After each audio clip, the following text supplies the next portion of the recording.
since it's snowing outside today. Recess at 20 Below. This one's a nonfiction written by Cindy Lou Elad. I'm pronouncing her name.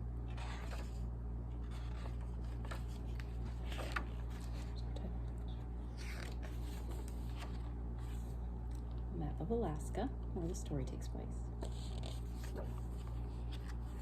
The cold takes my breath away and makes the inside of my nose stick together, so I tug my scarf up all the way to my eyes. The snow on the ground sparkles like diamonds, and the air is filled with tiny ice crystals twinkling out of the sky. Crunch, crunch, crunch. When I walk, it sounds like I'm wading through a bag of potato chips. No chance of sneaking up on anyone in this stuff. I live in Alaska, right along the Alaska Highway. Winter lasts a long, long time here. It seems like forever, but really there's only snow on the ground from September until April. But sometimes we get a snowstorm in May or even in August. At our school, we go out for recess even when it's 20 degrees below zero.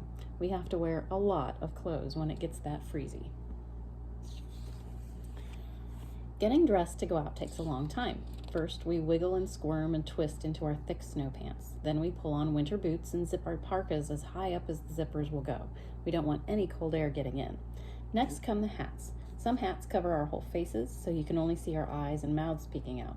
Since we need our fingers to put on all those clothes, our mittens or gloves go last. Yes, my helper is back again. Finally, we're ready to go outside and play, but I can hardly move in all my winter gear. I'm as big as a sumo wrestler. As I waddle down the hall, I usually see someone run back to go to the bathroom. I sure hope they make it. When we get outside, I look for my friends. All we can see is each other's eyes, so it helps to remember what colors they're wearing. Samantha reminds me of a giant pickle in her green parka, and Megan, who is dressed all in purple, looks like a jar of grape jelly. It's fun to go sledding during recess. Every time it snows, our maintenance man clears the snow from the school parking lot and dumps it in the middle of the playground. Our sledding hill grows and grows all winter long. After a few months, it seems like Mount McKinley, Denali, the highest mountain in Alaska and in North America. We climb to the top and jump on our sleds. Yippee! Sometimes we play on the swings, but by the middle of winter, snow gets so deep there's no room for our legs. We have to throw the swing over the top to make the chains shorter, and the teeter-totter usually freezes to the ground. Bang, bang, bang. We have to kick them over and over again to break off the ice. Before anyone goes down the slide, it's covered with ice crystals that sparkle like glitter. It's like sliding down a glacier. When it's this cold, we have to be careful never to touch our tongue on something metal. It will stick. Then a teacher will have to use a hairdryer or pour a glass of warm water over it to get your tongue free. How embarrassing. And snowball fights aren't as easy as you might think, where the air is so dry. When it's really, really cold, our snow is like powder. We can't even make snowballs, but we like to throw it in the air anyway. We toss off puffy snow clouds and swirling tornadoes. When the wind blows, the snow gets packed hard, and then we can break it into chunks like giant bricks. We stack the chunks to make forts that go high above our heads. Inside our forts, we keep nice and warm even when the wind is howling. Sometimes we make tunnels in the snow too. When we pop our head out, we look just like bear cubs spying on the action. The only bad part is when the snow goes down our backs while we're tunneling. Brr, that's cold. Some days we play soccer or football during recess. Even at 20 below zero, you can get too hot. It's hard work running around in heavy boots and thick snow pants. The more we move, the warmer we get. Playing hard means breathing hard. The moisture from our breath floats up to our faces and makes our eyelashes freeze. They feel so thick and heavy, it's hard to keep them open. The hair around our faces also gets white with frost, so we look old and gray. Some people say that frozen hair will break if you touch it, but mine never has.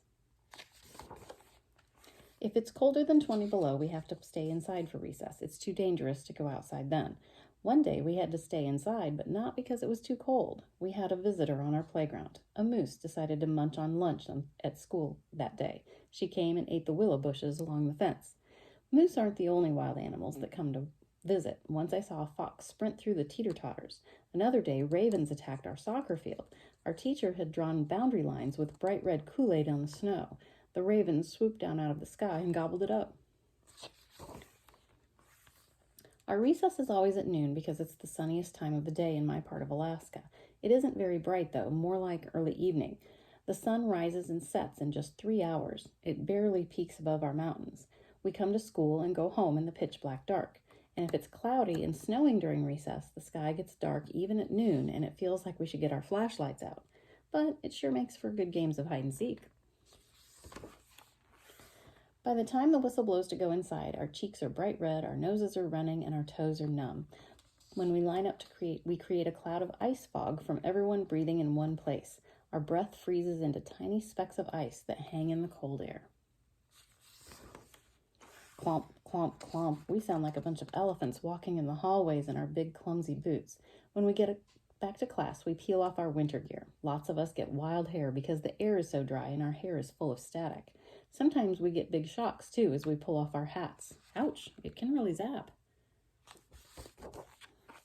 Our classroom sure is a mess with snow pants, parkas, mittens, hats, and boots piled all over the place. Everyone tries to hang up their stuff all at once, so it's easy to get your snow gear mixed up. It seems like we spend hours hunting for the right hat or mitten to hang onto our hooks.